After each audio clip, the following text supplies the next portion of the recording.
கிறிஸ்துவுக்குள் பிரியமானவர்களே, இயேசு கிறிஸ்துவின் நாமத்தினால் ஸ்தோத்திரங்களையும் வாழ்த்துதலையும் உங்களுக்கு இந்த காலைவேளை தெரிவித்துக் கொள்கிறேன்.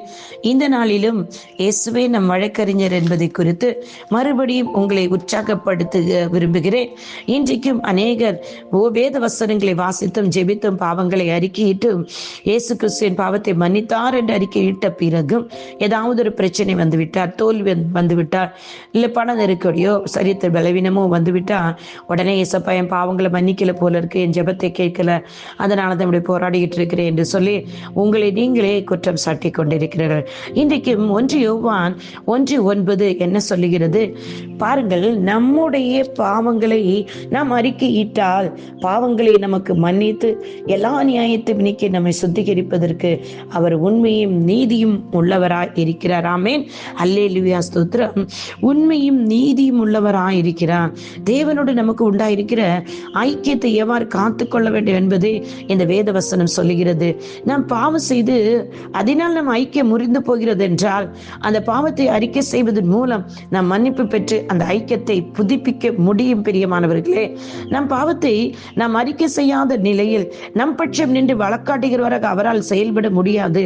நம் பாவத்தை நாம் அறிக்கை செய்கிற அந்த தருணமே அவர் நம் வழக்கை பிதாவாகி தேவனுக்கு முன்பாக எடுத்து செல்கிறார். நம் பாவத்தை நாம் அறிக்கை செய்கிற போது நம் பாவத்தை மன்னிக்கும் அளவிற்கு அவர் உண்மையும் நீதியும் உள்ளவரார். எல்லா நியாயத்தையும் அவர் நம்மை சுத்திகரிக்கிறவராய் இருக்கிறார். நீ எப்படிப்பட்ட பாவம் செய்திருந்தாலும், எப்படிப்பட்ட அக்கிரமம் செய்திருந்தாலும் அவர் எல்லா அநியாயத்திலிருந்தும் அவர் நம்மை சுத்திகரிக்கிறவர் என்று தேவனுடைய வார்த்தை இந்த வேதவசனம் இன்றைக்கு உங்களுக்கு அறிவிக்கிறது. அந்த அக்கிரமங்கள் முன் ஒருபோதும் இருந்ததே இல்லாதது போல, நீ முன்னால பாவம் செய்த ஒரு பாவியே இல்லாதது போல மனுஷர்கள் முன்பாகவும் மனுஷர் கண்களும் மனுஷருடைய இருதயத்திலிருந்து கூட என் தேவனாகிய கர்த்தர் அது வேரோடு புடுங்கி போடுகிறாருங்க. உன்னை பார்க்கிறவர்கள் இவன் பாவி என்ற கண்ணோட்டத்தோடு பார்ப்பார்கள் என்ற அந்த எண்ணங்கள் சிந்தனை கூட இல்லாத அளவுக்கு மனிதர்களுடைய இருதயத்திலிருந்தும் அவருடைய ரத்தம் நமக்காக அவைகள் எல்லாம் எடுத்து போடுகிறது. அப்படிப்பட்ட கிறிஸ்துவின் ரத்தம் தான் நம்முடைய இயேசு கிறிஸ்துவின் ரத்தம். அந்த ரத்தம் தான் இயேசு தங்கள் பட்சம் நின்று வழக்காடுகிற என்பதை கிறிஸ்தவர்கள் அறிந்து கொள்ள வேண்டும். இது அத்தியாவசியமானது. தேவனோடுக்குள்ள தங்கள் ஐக்கியம் முறிந்த நிலையில் அநேகர் தங்கள் பாவங்களை அறிக்கை செய்த பிறகும் அநேக நேரங்களில் அவர்கள் தங்கள் ஐக்கியம் மீட்டெடுக்கப்படாத உணர்வில் இருக்கிறீங்க. உங்களுக்கும் தேவனுக்கும் நடுவில் ஐக்கியம் இருக்குதுங்க. அவர் ரத்த உடன்படிக்கையின் மூலம் நீங்க ஐக்கியப்பட்டுட்டீங்க. நீங்க செய்த பாவத்தை அவர் சிந்தின ரத்தத்தினால ஏசப்பா பிதாட்ட பரிந்து பேசுகிறார். எப்படி பரிந்து பேசுகிறார்?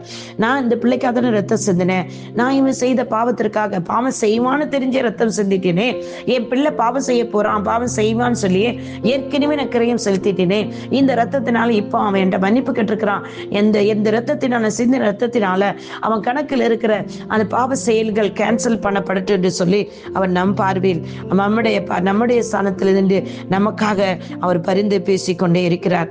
ஆனா நீங்கள் நானும் செய்ய வேண்டியது அறிக்கை செய்து விட்டு மறுபடியும் பிசாசுக்கு இடம் கொடுக்காதீங்க. வியாதி, பலவீனம், போராட்டம், கடன் பிரச்சனை, நெருக்கடி வரும்போது, உபத்திரம் வரும்போது, அடுத்த ஸ்டெப் வேலையில் அடுத்த ஸ்டெப் போக முடியல, அடுத்த நிலைமை போக முடியல, உயர முடியல அப்படின்னு வரும்போது உடனே என்ன செய்திடக்கூடாது? ஐயோ என் பாவத்தை மன்னிக்கலையோ அப்படின்னு சொல்லி உடனே என்ன செய்திடக்கூடாது? பிசாசுக்கு உங்கள் வாயில், நாவில், சிந்தனையில் இடம் கொடுத்து விடக்கூடாது.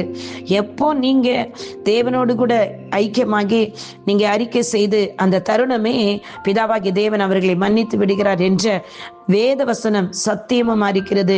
அவர்கள் விசுவாசத்தினால் செயல்படவில்லை என்றால் என் தேவன் என்னுடைய பாவத்தை மன்னித்து விட்டார், அந்த தருணமே என்னை மன்னித்து விட்டார் என்று விசுவாசம் வரவில்லை என்றால் நீங்கள் பிசாசுக்கு உங்கள் வாழ்க்கையில் இடம் கொடுத்து செய்த பாவத்தை மறுபடியும் செய்யும்படியாக பிசாசு உங்களுக்கு வாழ்க்கையில் வந்து நுழைந்து விடுவார். எனக்கு அருமையானவர்களே, அவர் தங்கள் ஐக்கியம் மீட்டெடுக்கப்பட்டதை உணரவில்லை என்று சொல்லுகிறார் இந்த வேத பகுதியில். உங்களுக்கும் தேவனுக்கு இடையில் ஐக்கியம் இருக்கிறது. பாவத்தை நீ மன்னிப்பு கேட்டவுடனே மன்னித்து விட்டார். அவருக்கும் உங்களுக்கும் நடுவில் ஒரு ஐக்கியம் உண்டாகிவிட்டது. ஐக்கியம் முறிவுபட்ட நிலையில் எந்த ஒரு கிறிஸ்தவரும் வாழ வேண்டியதில்லை. அறிக்கையம் செய்து தேவனிடமிருந்து மன்னிப்பை பெற்று அவர்கள் தங்கள் ஐக்கியத்தை தொடரலாம் என்று சொல்லி இந்த வேத வசனம் சொல்லுகிறது. பிதாவாகிய தேவன் நம்மை மன்னிக்கிற போதோ அவர் மறந்து விடுகிறார். தேவனுடைய பிள்ளை ஒருவர் ஒருவர் தன் பாவத்தை திரும்ப திரும்ப நினைக்கிறார் என்றால் அவர் இன்னும் பிசாசுக்கு அடிமைப்பட்டுதான் காணப்படுகிறார். தேவனுடைய வார்த்தையை அவர் என்ன செய்கிறாரா? அவமரியாதை கனீனம் செய்கிறார் என்பதுதான் உண்மை. எனக்கு அருமையானவர்கள், இன்றைக்கு தேவனுடைய வார்த்தையை கனப்படுங்க, தேவனுடைய வார்த்தையை விசுவாசிங்க. தேவனுக்கும் உங்களுக்கும் நடுவில் இருக்கிற அந்த சுவர்கள் மாற்றப்பட்டு விட்டது. ஏனென்றால் கிறிஸ்துவின் ரத்தம் உங்க சார்பில் பரிந்து பேசிவிட்டது. கர்த்தர் உங்களை ஆசீர்வதிப்பாராக. தேவனோடு கூட அந்த ஐக்கியத்தை முறிப்பதற்கு பிசாசுக்கு இடம் கொடுக்காதீங்க.